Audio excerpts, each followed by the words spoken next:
Powerful Content Podcast, your go-to source for content creation, strategy, and business inspiration. I'm your host, Mel Daniels, content strategist, coach, and speaker, empowering women across the globe to grow their business with powerful content that connects, nurtures, and converts. So if you're ready to create standout content that gets you noticed and remembered, or build an aligned audience who love you and are ready to buy from you, you're in the right place. I believe that content has the power to connect us all.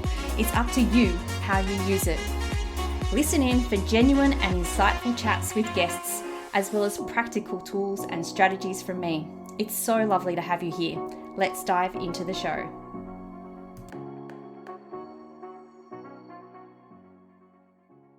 Hello, beautiful people, and welcome to episode 50 of the Powerful Content Podcast, a milestone episode. Thank you so much to everyone who's supported the podcast so far. It's really quite amazing to think that I've recorded 50 of these things. Oh my goodness, time flies. I'd love to know which has been your favorite episode, so make sure you leave me a review and let me know. In a few weeks' time, it'll actually be a year since I started the podcast, and as I alluded to in my last solo episode, I'll be celebrating with something fun. Mr. Meld, also known as Adam, my beautiful husband, has agreed to interview me for that episode. I'm a little bit scared to tell you the truth, at what questions he's going to come up with. So I'd love you to send your questions to me. Send me a DM on Instagram to let me know what you want to know about life, about business, or anything and everything in between. So send me a DM on Instagram and let me know. Now, to today's episode. In honor of the Day of Love, Valentine's Day, which was just a few days ago, I thought that I'd create this episode on how to fall in love with your content marketing again. So for some of you, this may not be something you're experiencing right now, and that's okay. But just like the ebbs and flows of life, our love for our business, the content we create, and the time it takes will ebb and flow too. So even I go through periods where I feel a bit, meh about creating the one thing that I teach. So the first thing I want to do is to give you permission to be in a funk, permission to not create if need be, and permission to take a break. It's really important that we don't continue to try and just push through. Well, yes, consistency is so important when it comes to visibility, but if we're creating and sharing our content from a place of feeling a bit meh, then it's really going to come through and it'll do more harm than good. So that's the first thing. I want to give you permission that it's okay to stop and take a break. Now that you've got that permission, I'm going to give you a few steps that's going to really help you get from that feeling of feeling out of love, of it feeling hard, of it not feeling joyful, to a space where you really do start to enjoy creating content again. And those 4 steps are these. Define.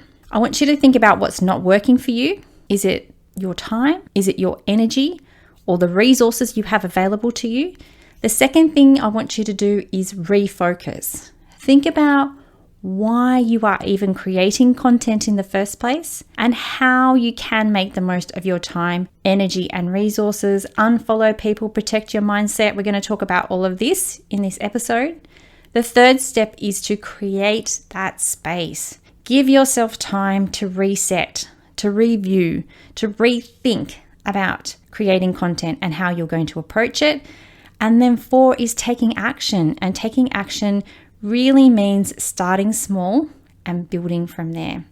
Okay, so let's get into these 4 steps. The first step, define. Now that I've given you that permission to stop, let's look a little into why you're not in love with your content anymore. Just like when you're taking a hard look at any relationship, it may be a little bit uncomfortable at first. But I usually find that the reason that people are not in love with their content anymore falls into one of 3 categories: either time, energy, or resources. So with time, most people believe that they don't have enough time to create content, and especially content that they love and that their ideal client loves. And you know what? That may be genuinely the case. But when we really want something, when we really, really, really want something, guess what happens? We'll prioritize it. So if you want to be known as that go-to expert in your industry, it really does require consistent content from you. So the question is, how can we do this if we feel like we don't even have the time to do it? I'm going to answer that question shortly.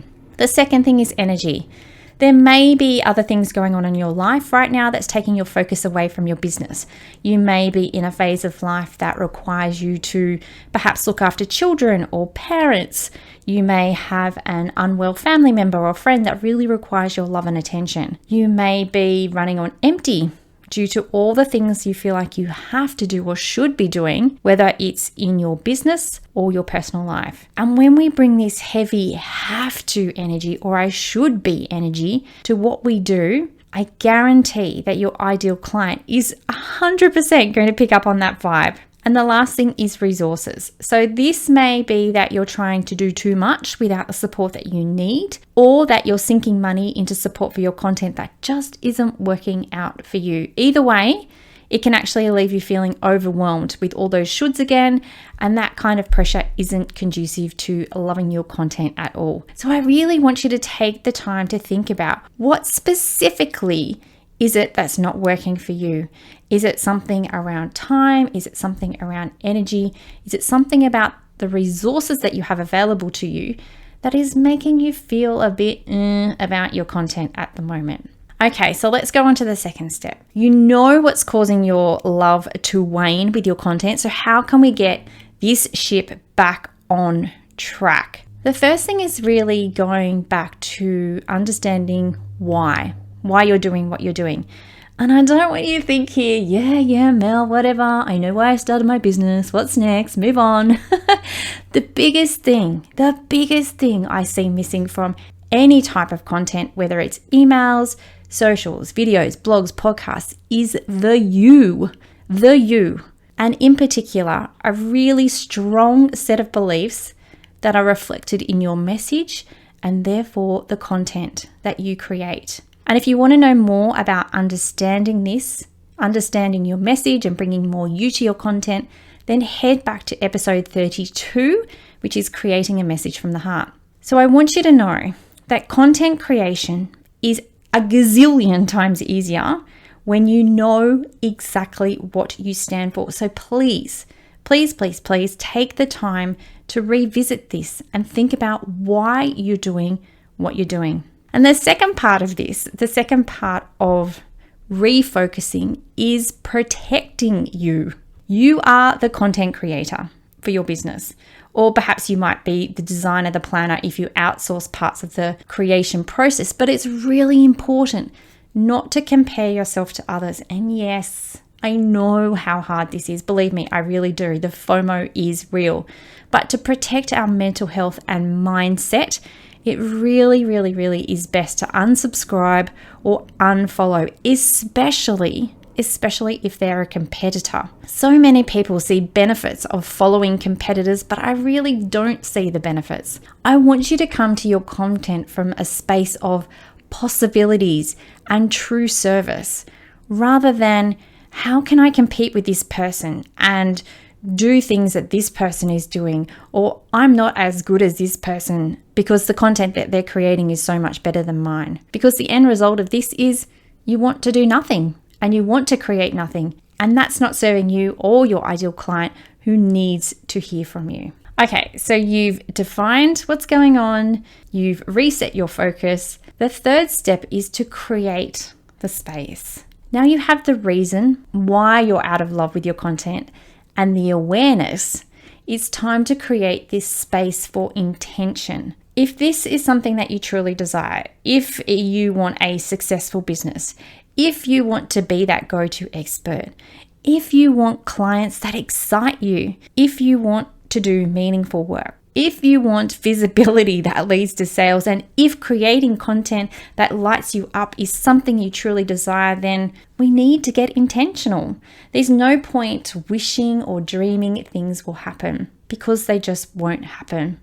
We need to make them happen. I want you to review what you love about your business, what you love about your clients, and what you do love about your content, because I know there's something about it that you love. Dive into those beliefs and make sure that you're crystal clear on where you're heading and where you want to go. And if you need a guide to do this, then pop on down to the show notes and grab my content review guide. I usually use this at the beginning of each year, but it'll really help you in this process to uncover what you enjoy and what simply does not serve you. So take a breath and reset and look to the future of content creation with brand new optimism. Also understand what it takes to feel in the flow for you. I'm a huge believer that no matter what your content creator archetype, and if you haven't taken my quiz, make sure that you pop on down to the show notes and take that quiz. There's 4 things that you need to have in place to give you those foundations to loving your content. So it doesn't matter if you're the type of person who loves to create content when you're in the flow. It doesn't matter if you're the type of person like me who's a planner and loves to schedule their content creation into their lives. It doesn't matter if you like to sit back and watch the world go by and really pick up on the things that people are doing well and implement them into your space. Or it doesn't matter if you're one of those people that gets a little bit distracted by the shiny objects. There are 4 things that you can always do to help you love your content again. And the first thing is being prepared. So that's all about knowing all the things you could possibly talk about, all of the ideas. Make sure that they're out of your head and on paper. The second thing is having a plan. So learning to turn your ideas, all of those ideas that you've got out of your head in the prepare stage, learning to turn them into powerful content that takes your ideal client on a journey. Producing, so this is actually creating the content, whether it's social media, emails, your core content, and then having a process. So knowing all the moving parts, which not only makes sure that you don't miss a step yourself in the creation process, but makes it easier for you to outsource as well. So you can go back to episode 30, how to create your content in under an hour, if you'd like to know more about being prepared and planning and how you can bring this to your content creation and strategy and therefore fall in love with your content again. And the last step is taking action, and most importantly, starting small. Now you know what you want to create in line with your message and in line with your time, your energy and resources and how you love to create. It's time to take the action, and the baby steps are always the best way to start. So one of the traps I see so many people fall into is wanting to do #all the things and implement all the ideas. And this is great if you have the time, the energy, and the resources to do it. But most often we don't. And the result of this is we just work ourselves back into that state of overwhelm and burnout and fall out of love with our content again. By doing one thing, picking one thing and then doing it really well, then this is going to give you the confidence to keep going.